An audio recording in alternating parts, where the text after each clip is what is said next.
You, as a young professional, have an opportunity to enter a field like public relations and help bring those entities to life for large language models online by producing the kind of content that humans want to read and LLMs want to read. LLMs are following something called natural language processing. They're looking for properly constructed sentences, clear writing, authoritative writing. That is what public relations has specialized in. How is SEO changing in the age of AI?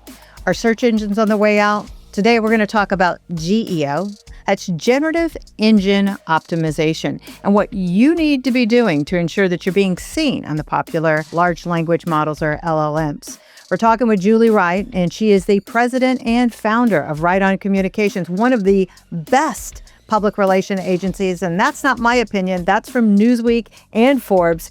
She's going to walk us through how PR is fundamentally changing in this AI revolution. This episode is sponsored by the Applied AI Association. Find out more at aaiaglobal.com/MTM and use code MTM for 20% off your membership. Out the gate, Julie. First question, what's the state of the nation of public relations for companies? I would say, actually, AI is having a positive impact on the role of public relations. For the past 30 years, as you said, Google has been how people navigated the web. It's how they searched and discovered.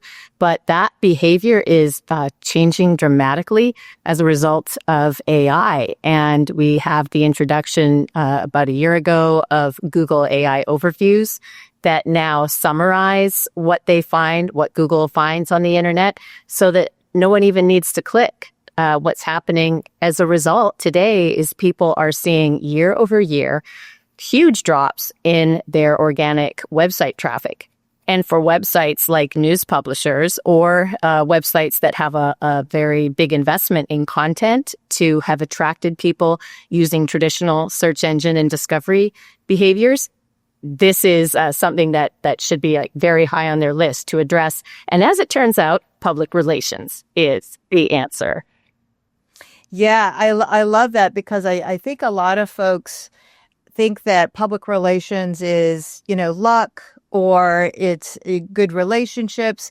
But you and I both know that it's a lot of hard work. It's an intentional strategy to achieve objectives, multiple objectives. And I'd say that, a lot of the books that have come out, not mine, of course, have really called for the death of any field that basically was relationship based. And so if you would say to young professionals, really just out of the gate, what posture should they take? What mindset should they have relative to the communications function within their organization or as a profession? Well, what should they do? I think that people have, for the past 30 years, looked at digital marketing as fairly transactional. It's about generating clicks. It's taking one page on a website and optimizing it, inbound links and keywords. Now that's changing, and we are becoming more relational when it comes to AI. AI is taking a holistic view of an entity. Let's call that a brand, but in Google speak, it would be an entity.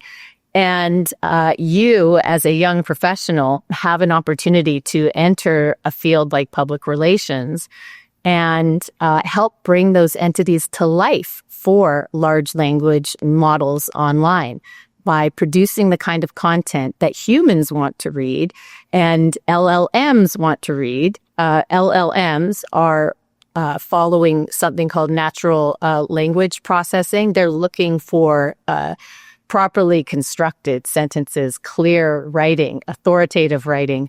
And so that is what public relations has specialized in. Now, a lot of people, I think, have been attracted to journalism. I meet a lot of young people who, and I was one of them. I have a journalism background, who are attracted to journalism and storytelling. So you still have that opportunity, but there are ways to strategically apply it to earn the attention of AI platforms. And that is the future of marketing online. Yeah, that's super insightful. Now, you've just launched a white paper, I believe, that really unpacks deeply what this is about. Where would folks go to get that white paper? And can we talk a little bit about the key point behind that paper? It's on our website, which is writoncom.com. And so that's Wright with a W, like my last name, O-N, and then C-O-M-M for communications.com. And what prompted us to write the white paper was looking at our own website traffic, looking at client website traffic, and seeing year over year declines that estimate across the internet, it's something like 15 to 64% decline in organic traffic. Now, that is extremely steep. Even 15% could mean a big financial impact to a e-commerce site and to a news site. So it's a disruptive time. We wanted to get ahead of it. We wanted to communicate to our client partners that this is something we're paying attention to, and this is something that we are also uniquely equipped in the PR field to address. Mm-hmm. Great. And then you mentioned GEO in this white paper. How does that differ from SEO? So search engine optimization, SEO, is a term that I hope your listeners would be very familiar with. Generative engine optimization, GEO, is what they are calling this new field. And there are other terms I've heard as well, like answer engine optimization. And, the thinking right now is that search engines are dead and the future are answer engines. And so if you are optimizing for an answer engine, you are optimizing to be found by a Google overview summary. So you want to either be cited and have your link provided by Google, or you want to have ChatGPT, Gemini, Claude actually include your content in their own summaries. People are turning to the AI platforms to do their research. And quite often, the AI platform doesn't even provide a citation. They just summarize what they've retrieved across the web and provide the information. In fact, with Google AI overviews, research shows that 60% of searches do not click at all. So that's something called zero-click attribution. And folks are saying that's the future of the internet. I mean, that we will be moving away from little blue links and, scrolling through the top 10 websites, even amongst the top ranked websites in a search term. They saw a decline of organic search traffic equal to over 34% once AI overviews came in. So without people clicking on the internet anymore, how do you influence these AI platforms? And generative engine optimization, or GEO, is applying a selection of practices to optimize not a page on a website, but optimize a brand across the internet.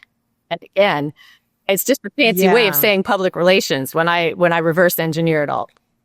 Yeah, no, and as I'm listening to you speak and having been in PR for a very long time, we have similar backgrounds in the sense that started out as a journalist. And we really understand that there's a huge delta between ads and earned, journalism, editorial coverage. And so if I'm vibing with what you're saying is that you really are almost now getting earned like media attribution, but even though you're using traditional tools. Is that a fair way to think about it? Yes. I mean, so public relations exists to, influence a brand's publics. Okay, so those are their stakeholders, whether that's customers in a more marketing-focused application, but it could be the community if it were about a project. It could be donors for a nonprofit. So there's a lot of different ways to look at it. But ultimately, I think people think of public relations as publicity first and foremost. And when they are focused on publicity, that's influencing media. And media become this third-party intermediary that when they cover your brand, there's an implied endorsement, right? Well, you must be important. Right. You're getting this media coverage, but in addition, you're also getting a more credible message out to people because it's coming through a third party that we all believe has standards in accuracy and fairness and so on. So, I mean, that's the power of earned media in PR. Well, a lot of the same practices that apply to earning attention with journalists and media apply to LLMs. And as it turns out, LLMs or AI platforms are citing news sources 27% of the time. So if you think about all the different sources out there across the internet, media and news sites have a much higher impact in terms of potential discovery through a citation or a reference in a summary. Mm-hmm. Yeah, and I love that basically, and a couple of things. The three thoughts here. First thought is, the old adage is, I can say I'm cool, but it's much more powerful if you say I'm cool, right? And I love that. This is how I explain PR to my husband. And he's like, oh, okay, now I get it, right? I want the cool kid to say I'm cool.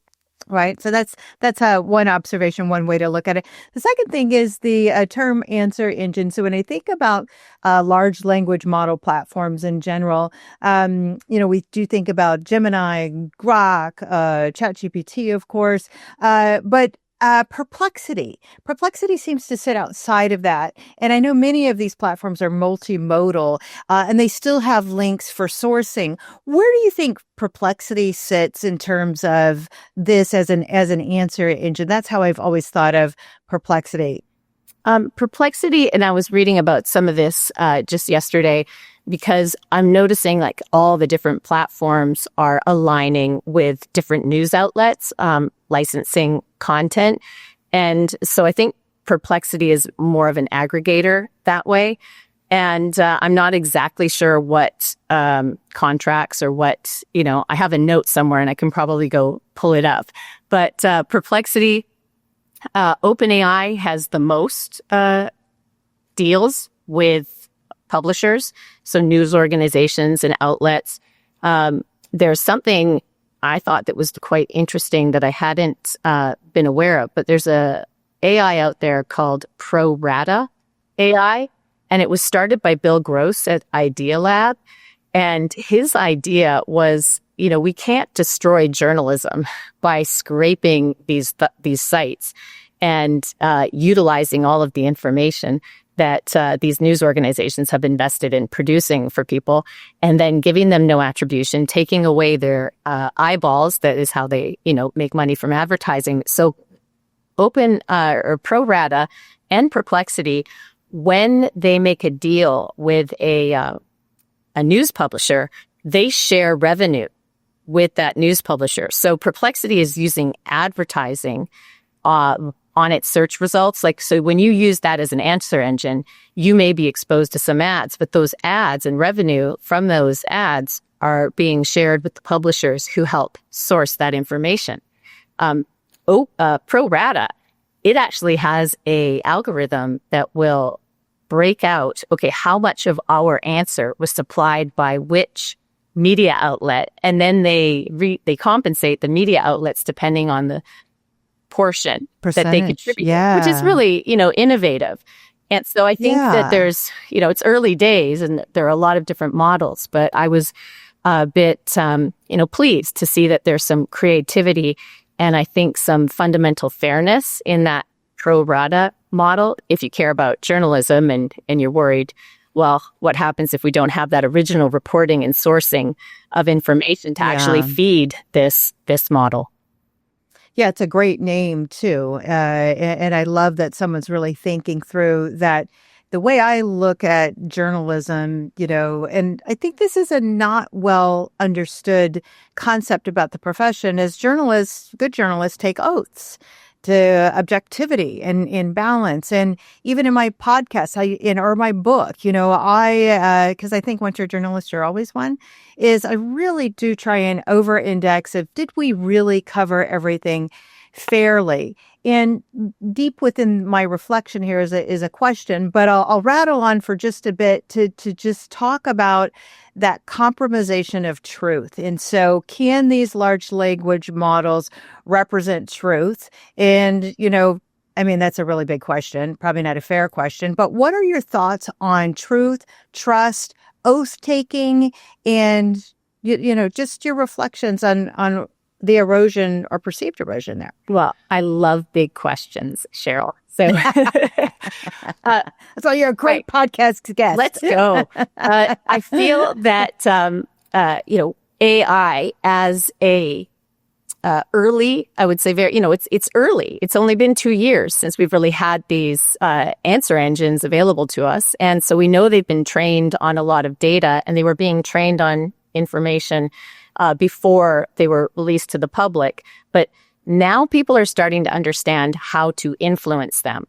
And I think that's where this truth question gets murky because, for someone who's had a business like mine for 30 years, I have seen these trends and I know what happens when everybody starts to realize, oh, Reddit is cited quite often via answer engines. So if we want to influence the AI platforms, let's go into Reddit with a bunch of really well-written, thoughtful sounding BS and see if we can influence an AI engine. And so people will be pushing the boundaries and trying to find ways to, work the system. Then you have like the other extreme where I believe it was Grok, which is the Elon Musk AI engine, where somebody asked it about an issue in South Africa to do with race and white farmers. And it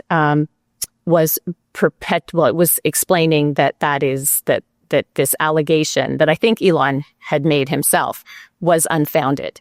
And within a few days, some engineers had obviously been tasked at Grok to give a both sides kind of answer. But what ended up happening is one little tweak of the algorithm there had the AI actually, fully misrepresenting history on the issue and then proactively bringing up the issue in non-relevant queries. So things got weird fast. And yeah, so that knowing the back end, they were able to trick or program or influence the large language model. Trying to be fair, if that was his intention, and I don't want to get into Elon Musk's intentions, but somebody made an adjustment to the algorithm. What ended up happening was, an overreaction, an overcompensation. So, I think there's a lot of learning happening right now. We've seen things like the Chicago, I don't want to be out of line, but I think it was the Chicago Tribune, and they had a book reviewer, and it was his assignment to come up with a list of best summer reading. And so he used AI for it, and it was fully hallucinated, and he did not check that these are real books. And so he published a list, and it made it into the paper that did not have, a human fact checking all of those links. And, having good, let's call it data governance or information governance, and having a system as a publisher, even as a public relations agency, if somebody is using AI and being assisted by AI to produce information, there still needs to be that level of diligence. Is this a real citation? Is this a valid citation versus taking everything that the AI is presenting to you as accurate and factual?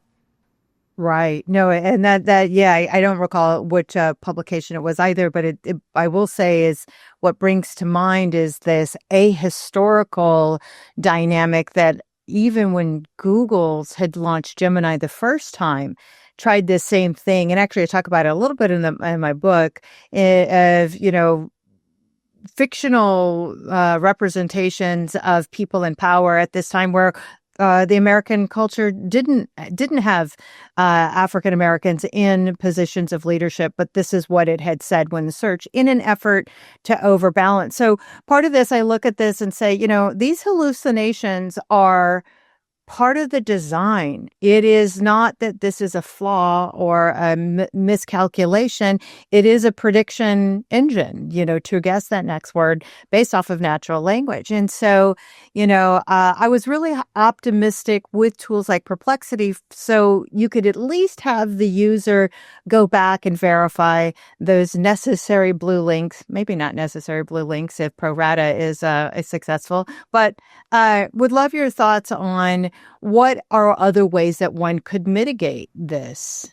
Well, I think a good tip is just to ask your AI model, whichever one you're using, is to provide citations. So just by default. So you can set that and inform your AI models that you expect citations. And then theoretically, you will click those citations and see, are these real? Because, I did ask, this was before OpenAI released GPT-5. I asked for some research and was given a very valid sounding list with URLs. And I clicked on every single one and got 404 errors. So it was completely made up. And to your point, it's Right. because the next word, it all sounded reasonable to the AI. So AI is very smart and AI is very stupid at the same time. And I think we need to remember that. Yeah, it's such a helpful friend, but do we need another friend that's basically making up stuff? Yes. No, not necessarily. Yes, AI, a very good bullshitter. That is Yes, that is right exactly. 99% of the time, but that 1% when it's wrong, what is it? Ooh. Warren Buffett said it can take years to build a great reputation and seconds Mhm. to destroy it. And AI will Right. certainly help you do that if you are not careful. Yeah, no, that's super insightful.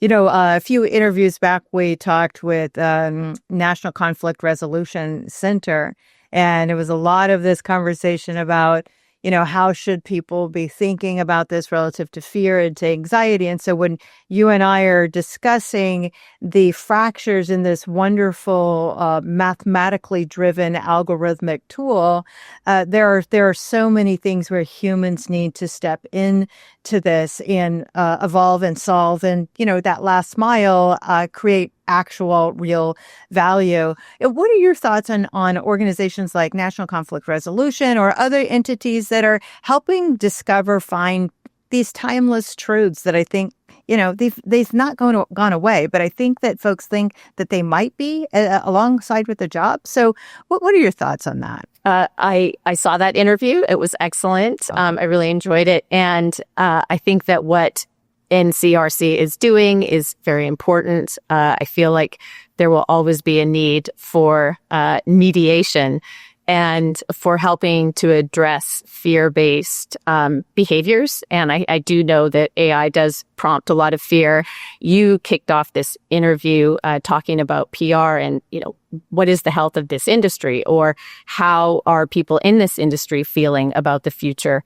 And one of the things that I think I'm a bit tired of is seeing every AI discussion, not this one, but others in my industry that I've watched, start with a big, long conversation about how PR is safe from AI. Oh, because, and I believe there are some really valid reasons that a good public relations professional, someone who is following best practices, who does bring a strong, healthy network of relationships into their professional life so that you can make things happen with other people. And you can, call in the people that you need to call in to help get something done for a client. Whether that's a journalist or whether that's, an elected official or a nonprofit or a big brand, those relationships aren't something that an AI tool can replicate. So, I do think relationships are vital, and they're a core part of what public relations is about, and about having those relationships in real life to get things done. But there's a lot that concerns me about how some of the, say, less the work that requires less experience, the work that requires less judgment, is work that can be performed by AI and often had been performed by more entry-level positions. And so I'm sure everybody in every single industry is talking about this, from the legal industry to healthcare, that, what's going to happen to this workforce 5 years from now, 6 years from now? Who are those people who are being promoted up into middle management? They won't be there if we aren't creating experiences to bring new talent on board and help them acquire the judgment to be able to manage these AI solutions and, be in a position that you and I are in today. Mm-hmm, mm-hmm. No, that's so deep and thoughtful. Actually, I'm working on a talk on this specific topic, and it really stems from having had many intern groups, and including Jasmine, who came from the AMA out of San Diego State. I think their job prospects are pretty grim. And it was the crafting of briefing sheets and the research. It's all that preparatory work. So when the strategic strike comes in, I got to get Senator XYZ along with so-and-so and so-and-so, that relational equity that we've built over many years, that's really hard to duplicate overnight. It's near impossible, especially in a trust-broken society, especially with a contingent that was raised in remote work.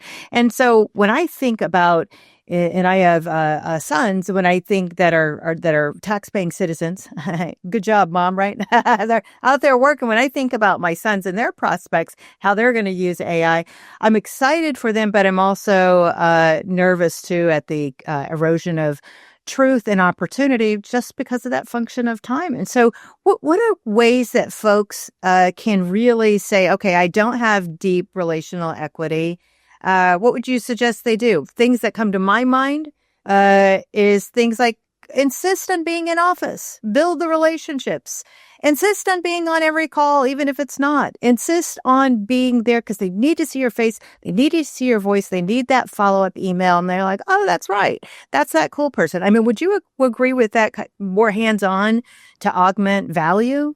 I think you are preaching to the choir at the moment, and I 100% feel that way. I also have two sons, and one has just completed law school, waiting for his bar exam results. And, I don't know that it comes naturally, to your point, to this generation that they should be connecting with folks, whether they're doing that through LinkedIn and other tools or showing up.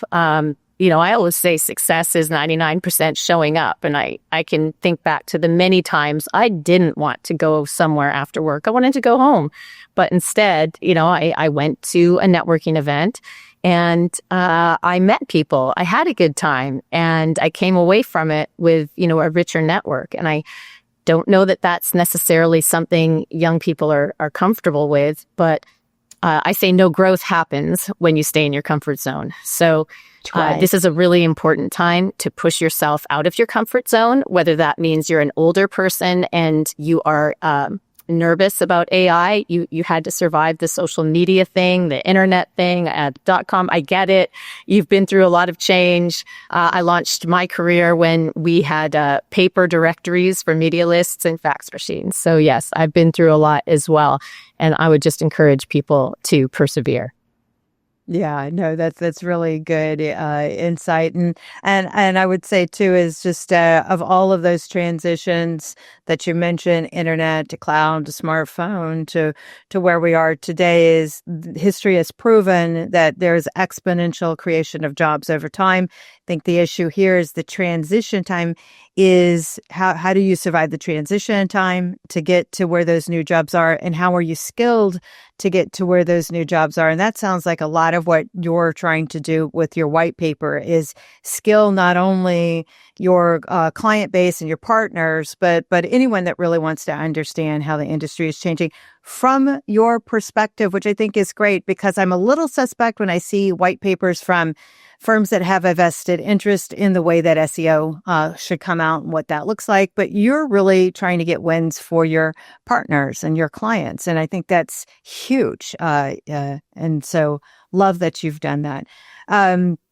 Okay, so is there anything that I didn't ask you that you think is important to talk about in the world of PR, SEO, and GEO? Oh, gosh. Well, one of the things that I think people need to understand, two things would just be how do you actually influence the LLMs? What are they looking for? So I have a little cheat sheet there. And then how can you see on, say, Google Analytics 4, GA4, if you are getting referral traffic from LLMs? So first, to talk about how you would elevate content, traditional SEO has had these 4 principles that you need to show: experience, expertise, trustworthiness, and authoritativeness. And so the Google algorithm has rewarded and elevated sites that do that. There are other technical things you need to do with a site or a page, but and there are ways of showing that. Now with AI tools, they're looking at all those 4 things. So search engine fundamentals still matter, but they're also looking for clarity. You have to spell out the information that you provide to the LLMs to make it clear. We might see some more boring writing versus, cute or imaginative writing as a result. But being clear matters. Being consistent matters. Are you describing your entity, your brand, in a similar way across every directory, social media site, your website?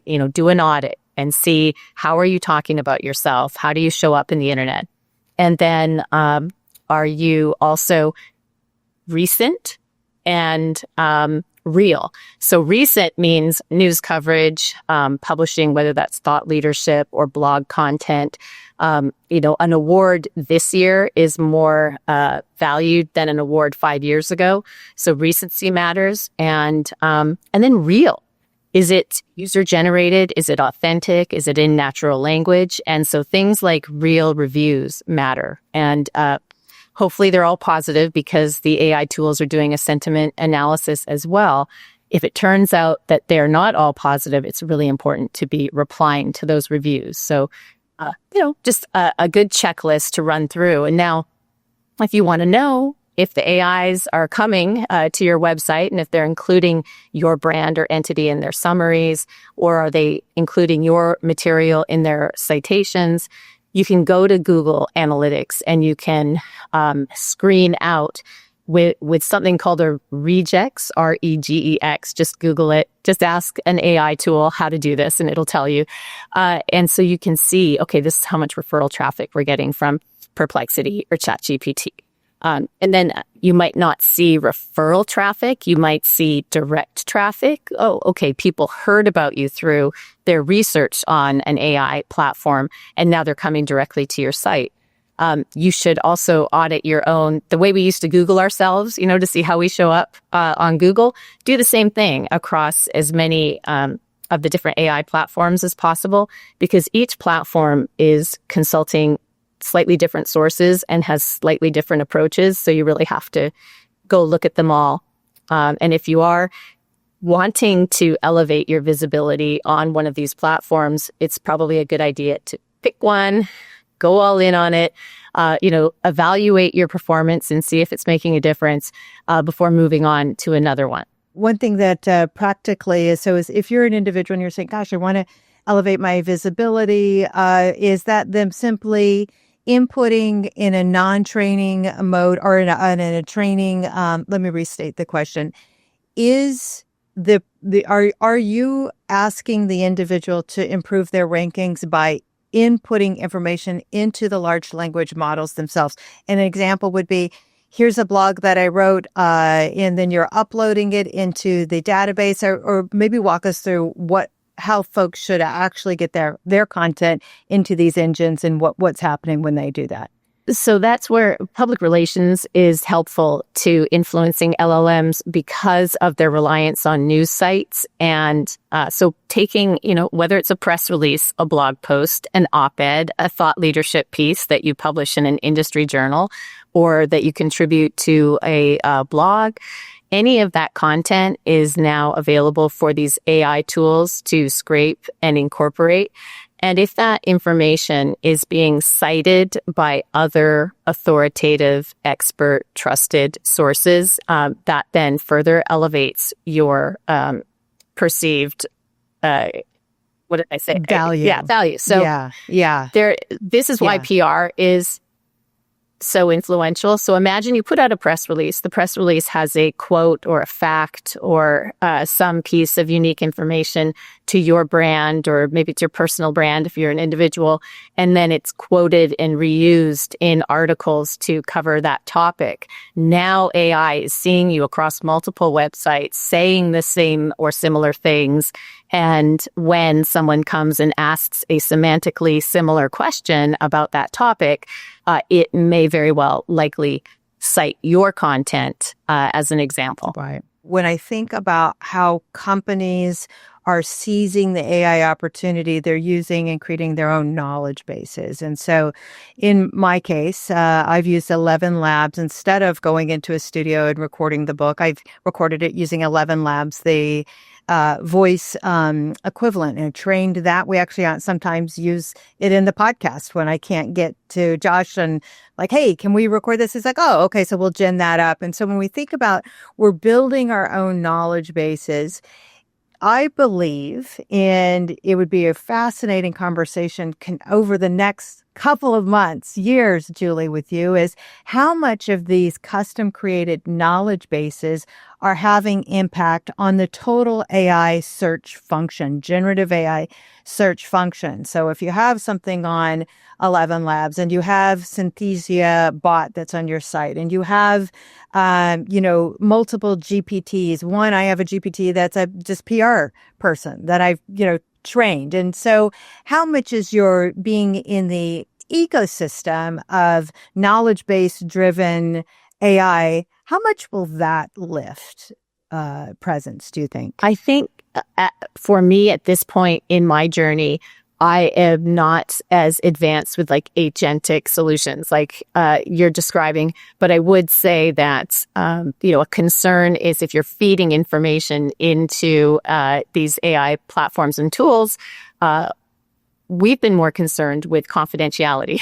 We've been more concerned with, we don't want what we're trying to make things not happen. Like we want to keep this information in our walled garden and not make it available outside of, we don't want to train the model on our information, have that released into the wild, or accidentally put some information in there about any client that then is now out in the wild. You're talking about the inverse, where you actually do want that out in the wild. And, generally speaking, as I understand it, the best way to influence those LLMs and to create like a virtual wiki on your brand is to do something like say, here's the topic we want to own. Here's our pillar content online. It's probably on your own website. And now we're creating other hub, spoke type content, linking into that, and looking for other third parties to link into it. And so you're building kind of a virtual wiki about yourself, or your brand or your entity. And so I believe that is the best strategy. I don't know if there's a shortcut to upload content somewhere that would have broad impact. That's super insightful. I love that. And another kind of more tactical question, but I think it's an important one is, I've heard the press release is dead, right? And I think that having a wire service that does really good syndication is an important metric. What are your thoughts on press releases in general? Wire press releases? I have to often explain the difference between the two, sometimes to my clients. I know you know. And then the value of syndication, and then ultimately editorial, the holy grail of PR, getting that editorial, and that sequence, and are those vehicles, what of those are under the most pressure? I think, for a publicly traded company, you'd have an obligation to disclose timely material information, and there is a requirement to put out a news release. So that's one extreme. Then there's news releases because you're trying to get some press coverage, and you can use these news wires, and some are very expensive and some are much less expensive. But to influence coverage, you typically need to have a pitch, have a story idea, have a strategy around the news you're about to make. If you think it's big enough that someone would like to receive it under embargo so that they can explore it and do some reporting and then publish the story when the news breaks, or give a tier one journalist an exclusive so that they have the opportunity to really tell the story and break the news, because they all want to break news. Those are the strategies that matter to produce media coverage. The news release itself is being tweaked. I would say that all these media platforms now are investing in the kind of structured content that AI or LLMs recognize, like schema. So, putting in the cues that are in the metadata so that the LLMs can recognize content for what it is, helping make it more accessible to LLMs. So those news release distribution platforms that do a better job of elevating the visibility of announcements to AI tools will probably do fairly well. And those platforms that are not able to crack that code or make the investment will probably not be worth the money, frankly. Right. Right. Wow. That's such powerful information. And I think bottom line, PR is anything but dead, maybe even more important than ever, given that truth is under such tremendous pressure. Julie, I have really enjoyed hearing your insights. And just one final question. What is your favorite tool, and what is your dream scenario of the future of AI relative to work? So the tool I'm most familiar with and spending the most time with is ChatGPT, and, seeing GPT-5 and how that's working. I've been really impressed, and the different ways that I can use it as a force multiplier in a way that I can use it as a coach. If I have a new subject matter, say I have a client that has a category of product or service that I'm not as familiar with, I can train up a project and make sure that, okay, I'm using the right jargon, or I'm translating the jargon correctly for the layperson. And so there's just so many ways it's helpful, because we work with information every day, so these tools are something that it's pretty easy to integrate into our workflow. So I have really appreciated that. And then I've appreciated just using it for the mundane everyday stuff that it can do quickly and accurately and efficiently. I mean, if you ever have to pull content out of a PDF and put it into an Excel spreadsheet, suddenly you're like, ChatGPT, you are my new bestie. So I think it does feel, as far as the future of work, it does feel like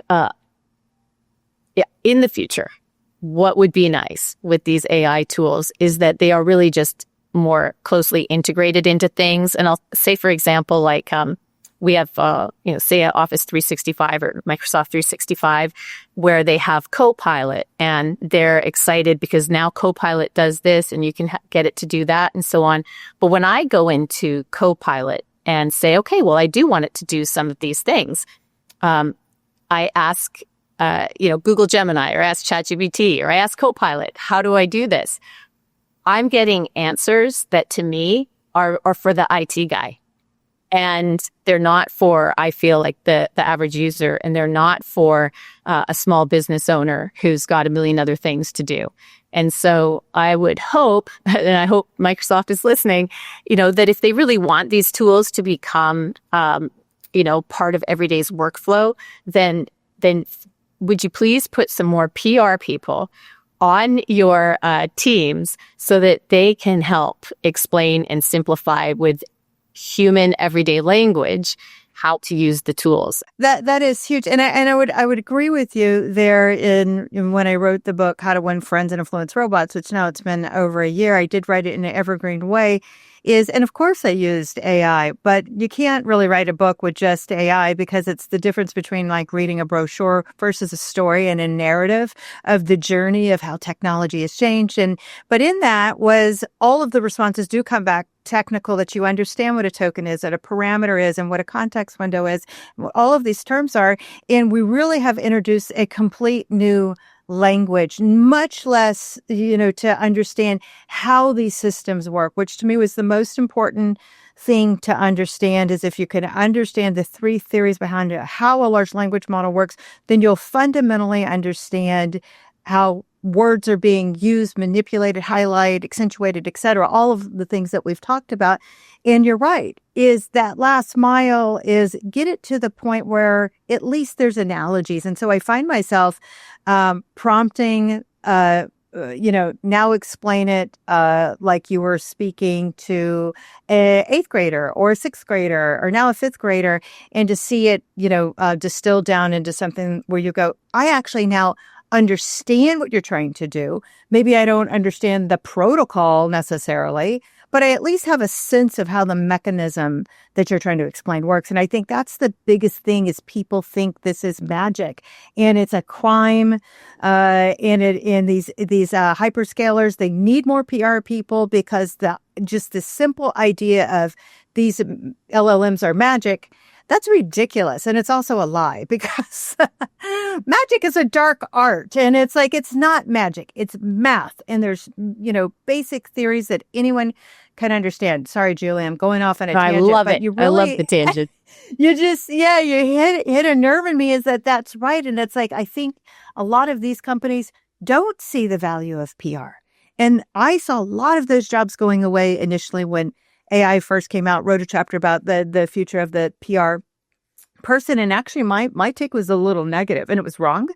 But it was, at that time, that's how I was seeing it. I also had a lot of concern. And, when you have fear, it can color your mindset. And so I over-index on finding the answers, right? Like, what could I do to find the answers? But to your point, those answers would always come back, 2 or 3 layers deeper than what the average person needed. And, ultimately, that's why I wrote the book. And I think there are still hundreds of books. Everyone has a book on them that they should be able to, using these tools, articulate what they're thinking, use that support, and then get to their audience. I think more value is here, not less. It's a matter of mindset and talking with really smart, qualified leaders like Julie Wright.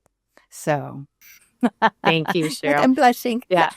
Well, you are such a pleasure to chat with, and I would do this every Monday morning if I could. Yeah. Oh my gosh, that's awesome. Hey, I might have to take you up on that. I think we should do this quarterly. State of the nation of PR.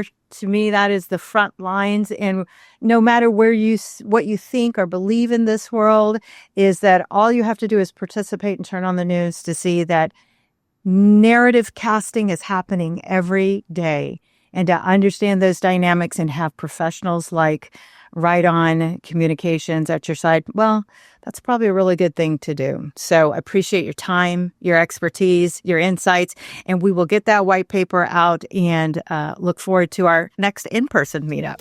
Thank you, Cheryl. It was so much fun. All right. And thank you for making AI so accessible through your book. Make sure you're subscribed to Mind the Machine podcast, like the video, and leave a comment letting us know what you thought.